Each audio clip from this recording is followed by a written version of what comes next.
I'm Barry Trammell, and in the first year of the Turner Gill era at Kansas, I'm going to say the Jayhawks go over on the 5.5. I think they get to 6 wins and make a bowl game. I don't know, Barry. I think it's going to be pretty tough for a team that is breaking in a new quarterback, a new coach, lots of tough stuff going on in Lawrence. But you're watching a special edition of Big 12 football in the press row from the Opubco studios in Oklahoma City. I'm Jenny Carlson.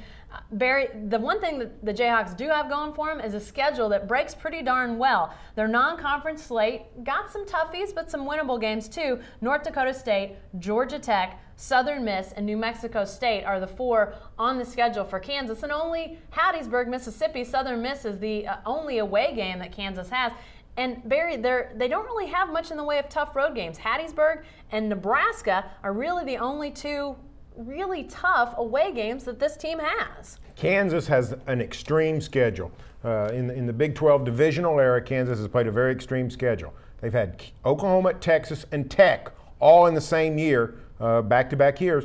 But now we're on one of the cycles where they get A&M, Oklahoma State, and Baylor. So Kansas has some winnable games. So this is a program that is coming back from the Mangino scandal. Mark Mangino did an excellent job coaching Kansas, got to the Orange Bowl 3 seasons ago. But the thing on Kansas is this: when you have a coach that you didn't really like, a coach fired for his maltreatment of players, a player's coach, which I think Turner Gill probably is, tends to rally the troops pretty early. I think Kansas can rally around this new coach and an easier schedule, go 3-1 in the non-conference, and then they only have to get 3-5 in the conference. I think they can make a bowl. Well, I think they've definitely got a chance to, but still, I think there's a lot of missing pieces on this team. And, I don't necessarily think that they're without any talent. I do think that there are some guys there that can play and will make them a decent team.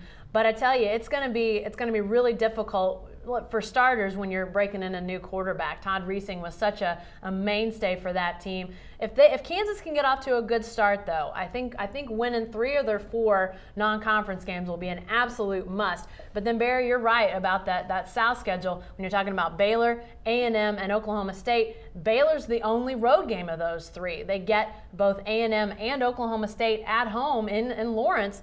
Maybe they score an upset on one of those 2. I think you can go on the road to Baylor and possibly win. If that happens, they might creep over that 6-win mark, but I wouldn't be surprised to see them no bowl in the first year of Turner Gill. Stay with the best coverage team anywhere at newsok.com and every day in the Oklahoman.